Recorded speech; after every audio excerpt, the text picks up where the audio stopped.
मला असं वाटतं आपल्याकडे प्रत्येक काही दुःख संकट अडचणीसाठी शास्त्रोक्त उपाय आहेत, पण अशास्त्रीय उपायाच्या मागे जाऊ नये. काय नोहे केले एका चिंतिता विठ्ठले, सर्व साधनाचे सार भव सिंधू तरी पार. नुसती भगवंताचं भजन आठवण जरी मनोभावे केली तरी आपली प्रार्थना त्या अस्तित्वापर्यंत पोहोचते.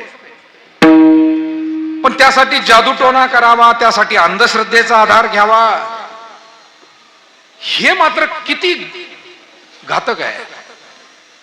आणि म्हणून समाज म्हणून आपणही या बाबतीमध्ये सावध होणं आणि आपण आपला धर्म कसा जिवंत राहील आणि धर्माच्या नावाखाली अशा ज्या गोष्टी होत आहेत या गोष्टीला आम्ही प्रोत्साहन देणार नाही.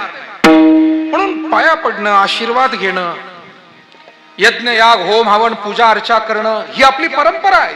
त्यामध्ये कोणती अंधश्रद्धा नाही. म्हणून श्रद्धेला प्रोत्साहन असावं आणि अंधश्रद्धेपासून मात्र आपण दूर असावं. त्याला कुठेही आमच्याकडून खतपाणी मिळू नये, कुठेही अंधश्रद्धेचा बाजार उभा राहू नये, याची काळजी आपल्याला घेणं फार आवश्यक आहे.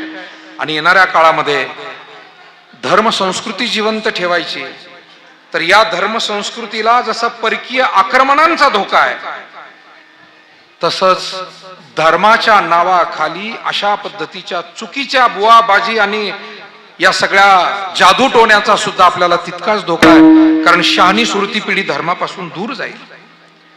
तरुण पिढीला आपण आज काय समजावून सांगायचंय, त्यांचं शंका निरसन कोणत्या शब्दात करायचंय हे गेले काही दिवस सुचत नाही. त्यांनी जर प्रश्न विचारले तर कोणत्या शब्दात आपण त्यांची शंका, कारण त्यांच्या शंका रास्त आहे. ते जे प्रश्न विचारतायत आपल्याला त्यांच्यावर रागावता येणार नाही, कारण त्यांचे प्रश्न रास्त आहे की हे धर्माच्या देवाच्या नावाखाली हे लोक वास्तविक धर्म कधी वाईट शिकवत नाही. आणि जे धार्मिक लोक आहेत ते चुकीच्या मार्गाला जात नाही. हे मुळातच धार्मिक नसतात, पांघरून घेऊन आपले स्वार्थ साधण्यासाठी आलेले हे लोक असतात. वाघाचा कलभूत दिशे वाघा ऐसा, परी नव्हे दशा साचा अंगी. तुकाराम महाराजांनी सांगितलं वाघाचं कातडं पांघरलं म्हणून तो वाघ होत नाही. अशा पद्धतीचं समाजातील हे चित्र आणि आपल्याला त्यापासून सावध राहणं, आपल्या धर्म संस्कृतीचं रक्षण आपणच करू शकतो. आणि आपल्या प्रार्थना करायला कुणा मध्यस्थाची गरज काय? लेकराला आईजवळ जायला मध्यस्थता लागते काय? आपल्या प्रार्थना ईश्वरासाठी करायला आपण आपल्या देवघरात भजन पूजन पोथीपुराण वाचावं, हेच तर आपला वारकरी पंथ सांगत आला. आपुली आपण करा सोडवण हे सांगणारे आपले माऊली आपण विसरलो का? विठाला विठाला.